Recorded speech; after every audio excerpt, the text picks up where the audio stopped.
Picture this. You are sitting in a room you love. It's warm, it's comfortable, all the lights are on. You just feel entirely at home. Mm-hmm. Sounds like a great place to be. Right. The conversation is flowing, you feel totally secure, and you're finally letting your guard down. And then completely out of nowhere, Yeah. click. No. Total blackout.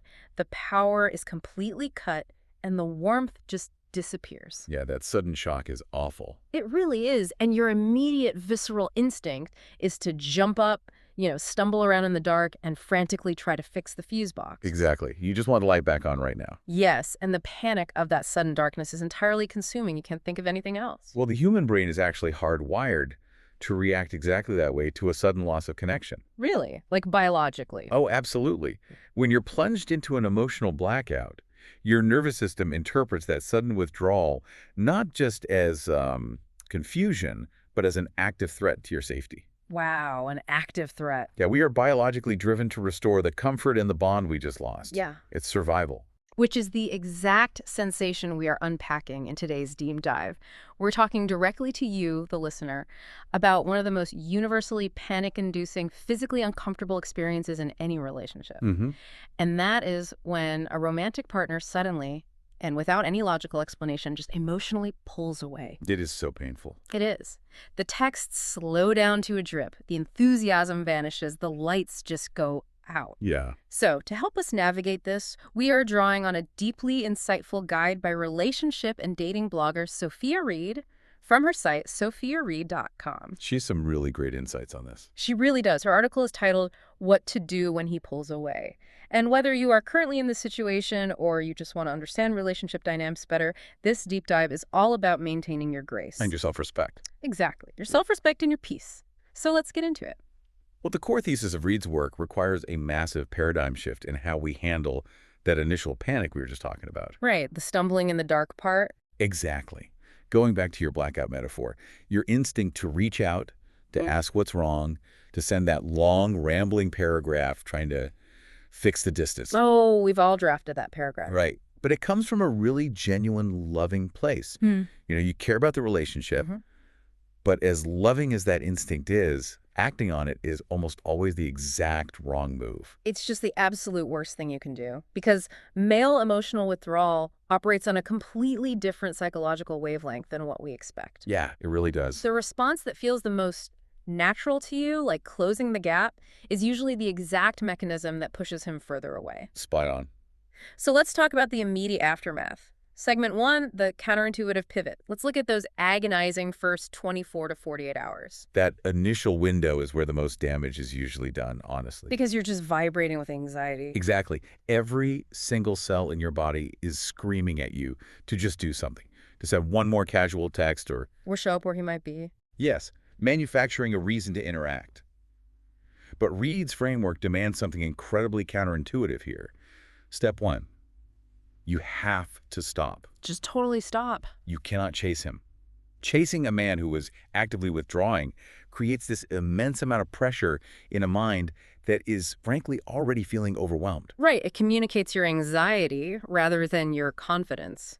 It honestly reminds me of trying to catch a butterfly. Oh, it's a good analogy. Yeah, like the more frantically you chase it, running around swiping at the air, the more it just flies away from you. And you're creating all that chaotic energy. Exactly. You just have to stay grounded. You have to be still so it can naturally land. And Reed gets incredibly granular about what that stillness actually looks like in practice. Right, like step-by-step instructions. Yeah. It means sending 0 texts, or at the absolute most, one very low-pressure text like, I'm here when you're ready, and then nothing. And deleting the drafts. Yes. She suggests going into your phone and permanently deleting those drafted messages you've been obsessing over. The ones you've been rewriting for 3 hours. Exactly.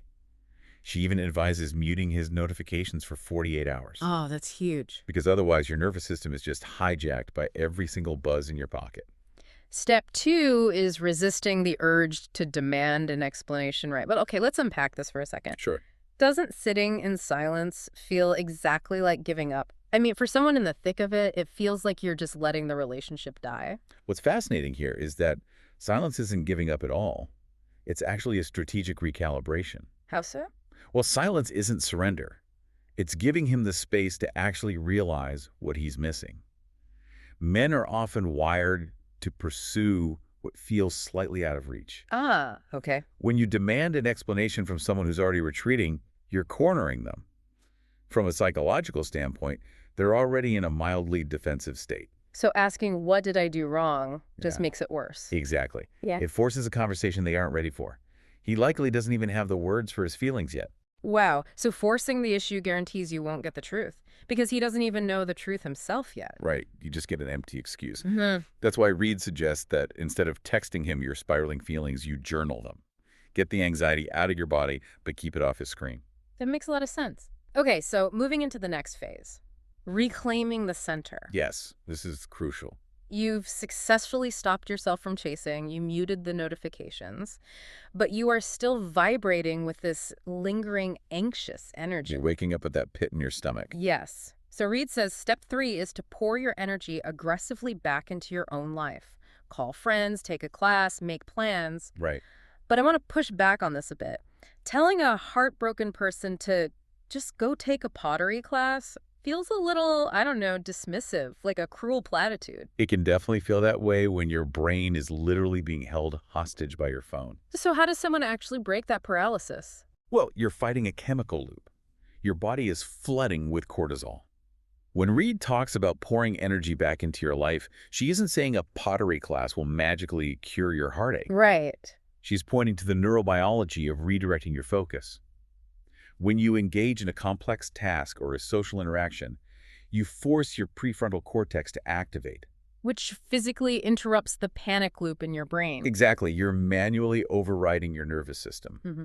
And she stresses that this is absolutely not a strategy to make him jealous. Oh, so no strategically cropped photos on social media hoping he sees them. No, definitely not. If you're doing it for his gaze, you're still giving him all the power. Which brings up a great analogy. Waiting for a man to figure out his feelings is basically like putting your entire life on pause. Oh, totally. You're just sitting on the couch, holding the remote control, and waiting for someone else to walk back into the room and press play. Yes, it's a massive surrender of your personal autonomy. Here's where it gets really interesting, though.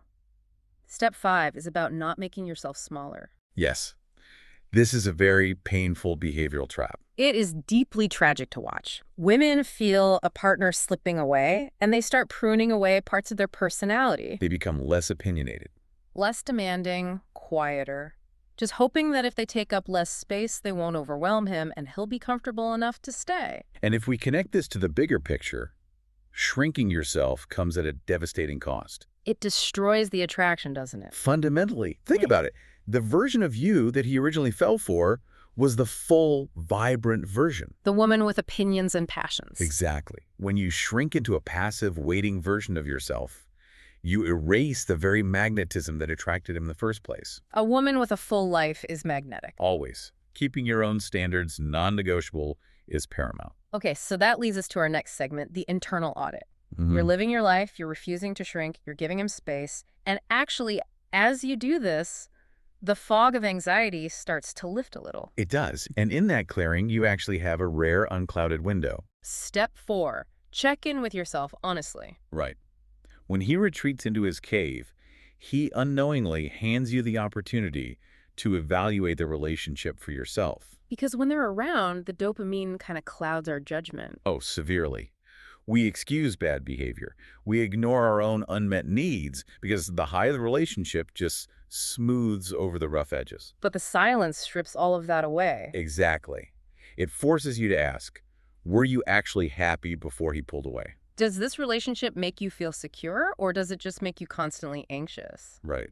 You have to ask yourself those hard questions. And then step 6 is setting a private time limit, like maybe deciding on 2 weeks, and you write it down so it feels real. Yes, establishing an internal deadline. But wait, I have to challenge this concept. Isn't setting a 2-week limit essentially just a secret countdown to a breakup? This raises an important question about self-respect, really. Okay, tell me more. There's a crucial difference between a boundary and an ultimatum. An ultimatum is an angry external threat, like, call me by Friday or we're done. Right, it's designed to control him. Exactly. But a private time limit is an internal boundary. Yeah. You don't announce it to him. So it's just for you. Yes. It reminds you that your emotional energy is valuable and shouldn't be given indefinitely to someone who isn't showing up. So if he hasn't reached out by that deadline, that just gives you the information you need about his priorities. Precisely. It gives you permission to mentally pack up and move on. Okay, let's transition to segment 4, the return and the pattern, because this is where things get really complicated. Oh, this is the make or break moment. So the silence finally breaks. Whether it's after 2 days or right before your 2-week limit, he resurfaces. Step 7, don't pretend it didn't happen. This is so important because men often return from a period of withdrawal and act incredibly warm, like absolutely nothing happened. Sending memes, asking to get dinner, Exactly. It's a defense mechanism to avoid accountability. and the urge to just sweep it under the rug is huge. You've missed him, the lights are back on. But doing that sets a dangerous precedent. You are agreeing that he can withdraw without consequence. So you have to calmly communicate how the distance affected you. Like, I felt disconnected when things went quiet. Yes, and pay forensic attention to his response. If he dismisses your feelings, that's a massive red flag. But pushback here, if he comes back warm and happy, aren't we just ruining the mood by bringing up the awkward distance? Not at all. You can welcome him back warmly and still require that the distance gets acknowledged. Both can be true. Oh, I love that. A man who truly cares will actually welcome that conversation because he wants to fix the disconnect. Which brings us to step 8, distinguishing between processing and a toxic pattern. Right. A man might pull away temporarily to process big feelings, like a spike in emotional intimacy. And when he's processing, he usually returns more committed. Exactly. But a toxic cycle is when a man keeps you available without ever committing. Just throwing out breadcrumbs to reel you back in. Yes. And Sophia Reed's article actually points to Jones Bauer's book, His Secret Obsession, as a great external resource for this. Right. Bauer talks about deep emotional triggers. He focuses heavily on the hero instinct. It's a man's biological drive to feel like his presence is actively improving your life out of his own free will. So if you constantly chase him, you never give him the opportunity to voluntarily choose to be there. Exactly. He needs to realize on his own that he wants to lean back in. That is so empowering. Which leads us to our outro, bringing all of these takeaways together for step 9. The ultimate test. The ultimate test of a man pulling away is really asking something deeper of you. Can you know your worth independently of his presence? That is the real challenge. Right. Like the article says, stand taller, not reach harder. You can want him back and still know you will be completely fine without him. You have to hold both of those truths. Absolutely. We highly recommend checking out sophiareed.com for the full article. It's an incredible resource. And before we go, I want to leave you with one final, slightly provocative thought to just ponder on your own. Oh, let's hear it. If the splits he left behind when he pulled away feels overwhelmingly empty, what parts of your own life and identity were you already neglecting long before he ever withdrew? Wow. That is powerful. It is definitely something to reflect on. Getting the lights back on in your own house. For yourself. Thank you for joining us on this deep dive. Stand taller, keep your peace, and we will catch you next time. Take care.